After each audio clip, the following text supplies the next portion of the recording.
स्वागत है आपका हमारे YouTube चैनल दांगी इतिहास में। आज हम वर्णन करेंगे दांगियों की ऐतिहासिक नगरी ताम्रवती माध्यमिका गणराज्य के बारे में। अति प्राचीन काल में जब ताम्रपाषाण कालीन सभ्यता का विकास हुआ, उन दिनों वर्तमान चित्तौड़गढ़ नगर से करीब 8 किलोमीटर दूर यह ताम्रवती नगरी दांगियों की प्राचीन सभ्यता के केंद्र के रूप में प्रसिद्ध थे। यही स्थल महाभारत काल में माध्यमिका नाम से जानी गई। चित्तौड़ जो विश्व में एक अभेद्य तुल के रूप में जाना जाता है, इसका निर्माता दूसरा कोई और नहीं बल्कि अपना मानमोरी दांगी राजा ही थे। बाद में इसका विस्तार कई राजाओं व शासकों ने किया।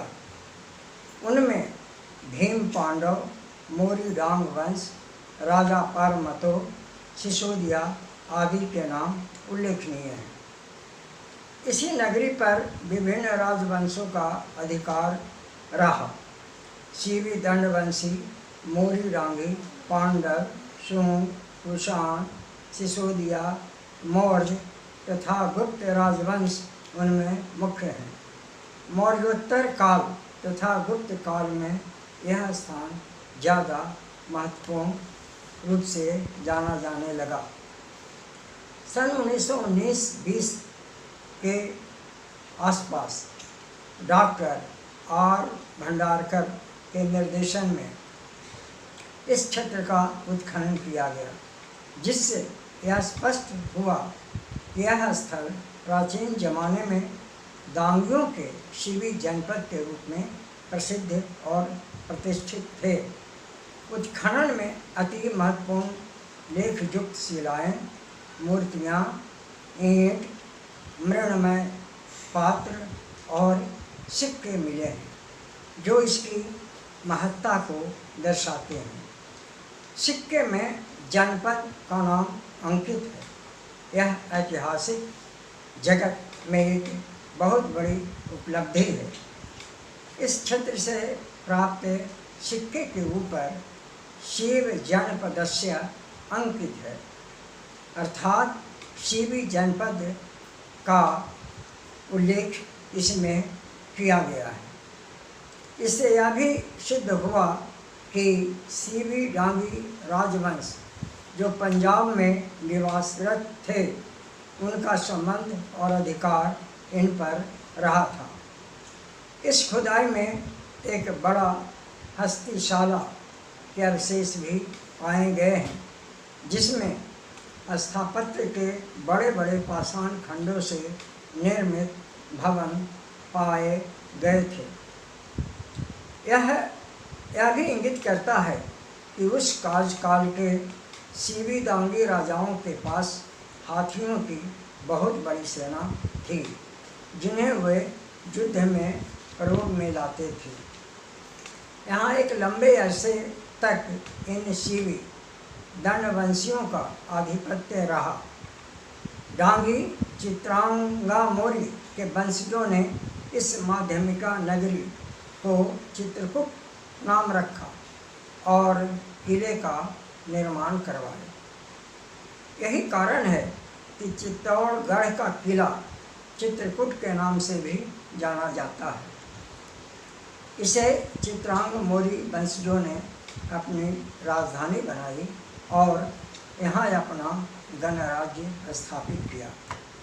खुदाई में इस नगरी से ईसा पूर्व 2री सदी के आसपास सादे सिक्के भी मिले हैं, जिन पर मुख्य मिलाप शिव का आवास अंकित है, जो प्रमाणित करता है कि माध्यमिका नगरी का संबंध सीवी वंश पंजाब से रहा है और यह बाद में सीवी वंश का सीवी जनपद के रूप में राज्याधिकार के अंतर्गत रहा था। वर्तमान काल में भी इन क्षेत्रों में बड़ी संख्या में डांगी निवास करते हैं।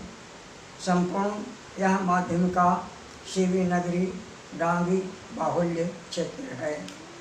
प्राचीन जमाने में इनके छोटे छोटे गणतंत्र राज्य भी थे, जो अरावली पर्वतमाला के दक्षिणी पूर्वी भागों में भाराठ प्रदेश, छप्पन प्रदेश, आहाड़ घाटी, सीमावर्ती कालाथल, मावली प्रदेश, बल्लभनगर, चित्तौड़गढ़ तथा बनास बेडज नदी घाटी क्षेत्रों में प्राचीन जमाने से इंद्रवर्णी डांगियों का यह मूल स्थान रहा था। इस प्रदेश में डांगी वंशजों का आधिपत्य तो रहा ही, कालांतर में भी कई वर्षों तक संघर्षों के बाद भी छोटे छोटे गणतांत्रिक राज्यों पर डांगियों का ही कब्जा रहा।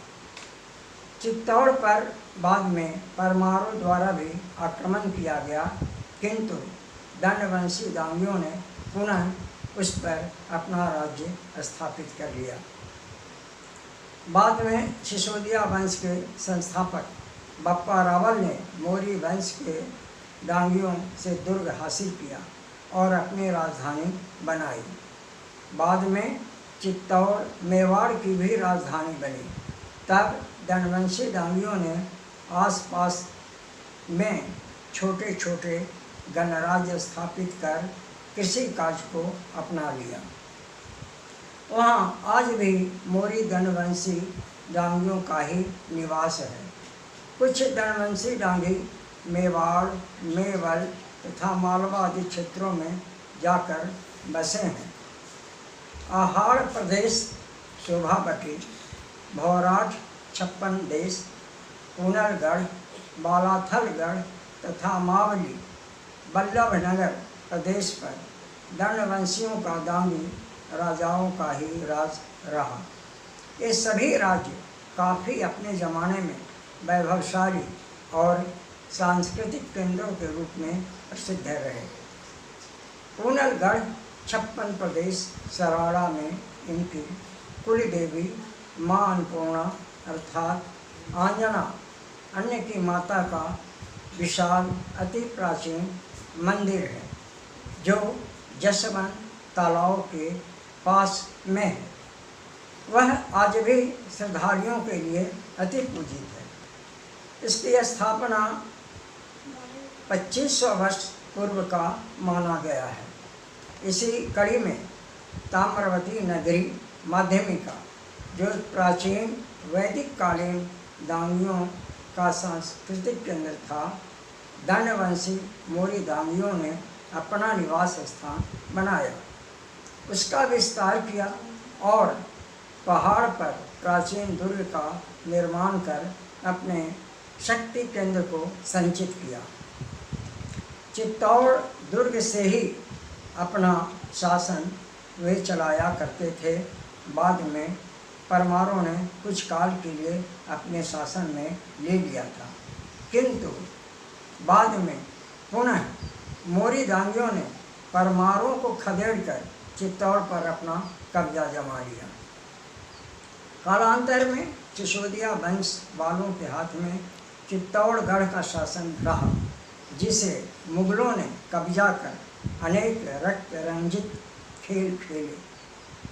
उनमें अलाउद्दीन खिलजी, अकबर आदि प्रमुख हैं। अकबर ने तो 1 माह तक चित्तौड़गढ़ किले को घेरे रहा, तब कहीं जाकर उसे सफलता मिली थी। वहीं अलाउद्दीन खिलजी ने रानी पद्मिनी का प्रतिबिंब देखकर उसे पाने के लिए बार बार चित्तौड़ पर आक्रमण किया। अंत में जब उसने 25 अगस्त 1303 ईस्वी को चित्तौड़ पर पद्मिनी को पाने के लिए क्रूर हमला किया, तब उस समय रानी पद्मिनी ने अपनी 16,000 छत्राणियों के साथ जौहर किया। यह विश्व का प्रसिद्ध जौहर माना गया है। इतना बड़ा जौहर अन्यत्र विश्व के इतिहास में कहीं नहीं मिलता। दूसरा जौहर 8 मार्च 1535 का, जब बहादुर शाह ने आक्रमण किया, तब हाड़ा रानी कर्मावती के नेतृत्व में उस समय भी 13,000 छत्राणियों ने जौहर किया। यह जौहर भी बेमिसाल है। तीसरा जौहर अकबर के ज़माने में 23 फरवरी 1568 को हुआ। तब जब आक्रमण किया था, तब रानी फल कुंवर के नेतृत्व में 7,000 छत्राणियों ने जौहर कर अपना प्राण गंवाए थे। ये जौहरें एक और जहाँ वीरता, त्याग एवं आत्म बलिदान तथा क्षत्रित्व का मिसाल पेश करता है, वहीं यह मुस्लिमों के क्रूर व्यवहार का भी बड़ा परिचायक है। सत्ता के लोभ में ये हमलावर भारत पर जितने आक्रमण किए हैं, जिसके कारण ही भारतीय संस्कृति छिन्न भिन्न हुई है तथा हमारी दांगी संस्कृति भी गर्त में मिटी है। इसे हमें समझना होगा और हमें जागरूक होना होगा। बस आज के एपिसोड में इतना ही। अच्छा लगे तो इसे लाइक और सब्सक्राइब करेंगे। धन्यवाद।